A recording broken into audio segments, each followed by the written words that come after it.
here in Clark County, please do not hesitate to reach out to me or contact me. You may find my contact information at www.ceciliagonzalesnv.com.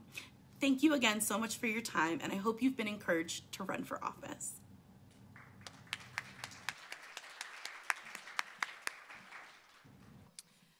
We're really honored today to also have Assemblymember Brittney Miller here because she's also one of our honorary co-chairs.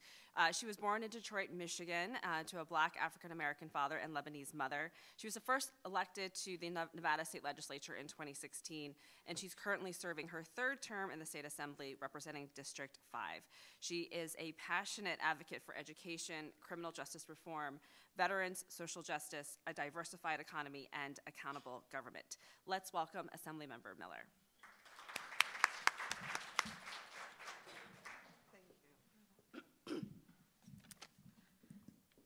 Whoops. Thank you so much, and good morning, everyone. First, I just want to thank everyone, and especially APAICS. I mean, Friday night was so inspiring and just encouraging, and as we were just talking this morning, getting breakfast, it feels so good to be around sisters right now, to be around women right now, and again, just to be together in our sisterhood and empowering each other. So I just want to take a moment for that. I also would like to say, based on what my colleague, Assemblywoman Gonzalez just said about, you know, the statistic is that it takes a woman to be asked 7 times before they would consider running for office. And I always tease I'm the opposite because I was asked 7 times not to run. So we'll get to that in a second. I know that Sue is going to give a workshop later about public speaking, and she's going to probably tell you to do everything the exact opposite of what you see me doing.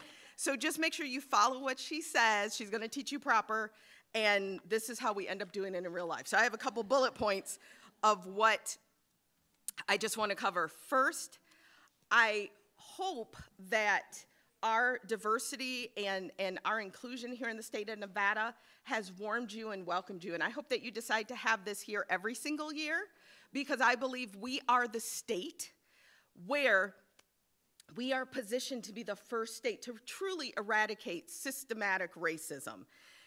The thing about our state is Nevada's very small. We only have a population of around 3 million, and 2 million of us live here in southern Nevada in Las Vegas, Clark County area. We have the 5th largest school district in the country. And in our school district represents 178 countries. Our school district, our students speak 79 languages. The school I taught at, that one school alone spoke 59 languages. So to be in a classroom every day where there's no majority, no minority, you see every single continent and just dozens and dozens of countries represented in every single classroom, and knowing how beautiful and enriching that is for our kids to get to grow up in that environment, because most of us did not get to grow up in a diverse environment, and how this prepares them just as the people they will grow up to be, but as well as being able to compete and communicate and resolve in an international world that's becoming smaller and smaller with technology and so on. So we really are a representative state. That's also why we're fighting to be first in the nation for the presidential election, because we believe that we not only look like what the United States looks like, but also represent and can be the voice for what the United States is, because we also have a large rural community and so on. So our state, after the census, was considered the 3rd most diverse state in the country. We are a state that is 38% white. So again, me coming from Michigan, the Midwest, looks quite different than it does here. Our legislature alone, our leadership, because in our government, you see that reflected as well. We are the first and only female majority legislature ever in United States history. And that happened back in the 2018 election. So again, being here in Nevada, it's also empowering for women. Women have led and been the majority in multiple offices. We had a majority female Supreme Court. We had the majority of our mayors in the state were female. We have an all-female school district for the school board trustees for the 5th largest school district. So again, being a woman and being a woman of color, this is definitely the place to be. So if y'all want to move here, you're all welcome to move here as well. So let me talk about the legislature. So you've seen that your 4 co-chairs are all of Asian descent. And so let's talk about, because when we're talking about running, when we're hearing these inspiring stories and recognizing these powerful women, it's really because the core is, if you can see it, you can be it. Every single one of us in this room has been raised with the burden of often being the only one that looks like us in the room.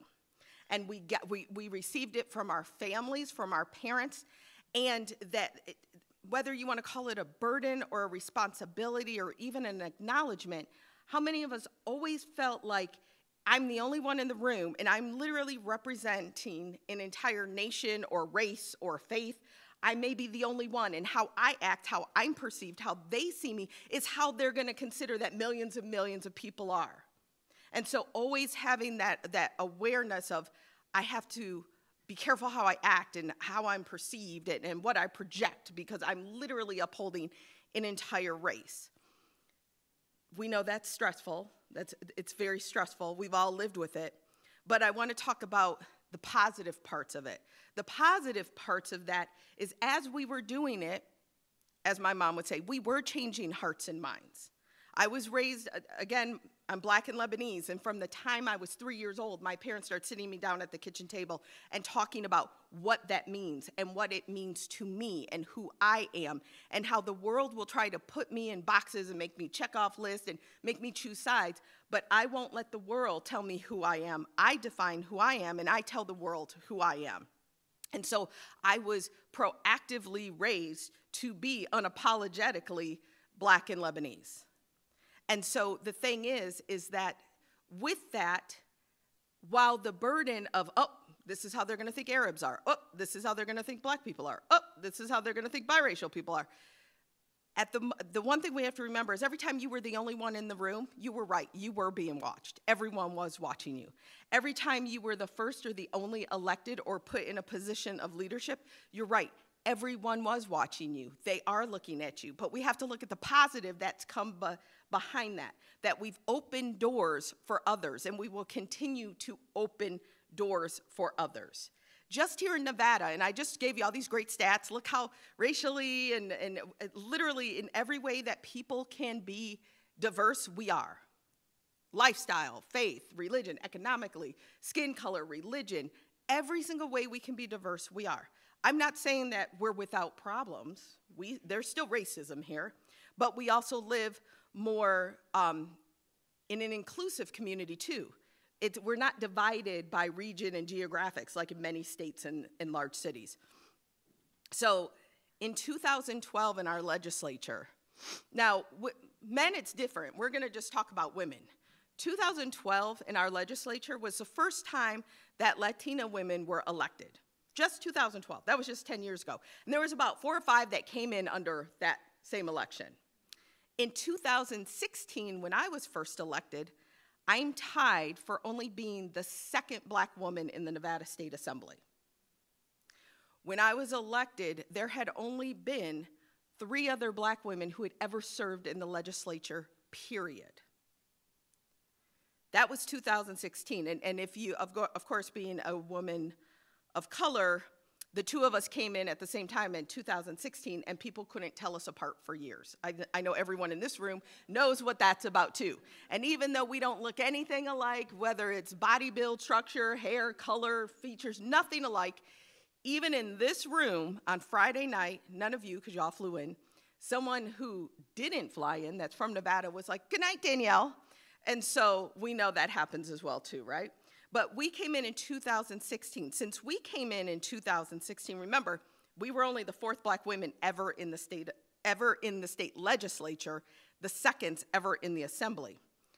Since 2016, we have now had 8 Black women serving in, and literally except for 1, I've served with every Black woman who's ever served in the Nevada state legislature, because the first one was from the 90s. We have 8, and will be 9 after this election, Black women serving in the legislature. That's a lot. Quick growth just since 2016. For our Asian representation, when I came in being Arab, I'm the only Arab elected anywhere in the state of Nevada.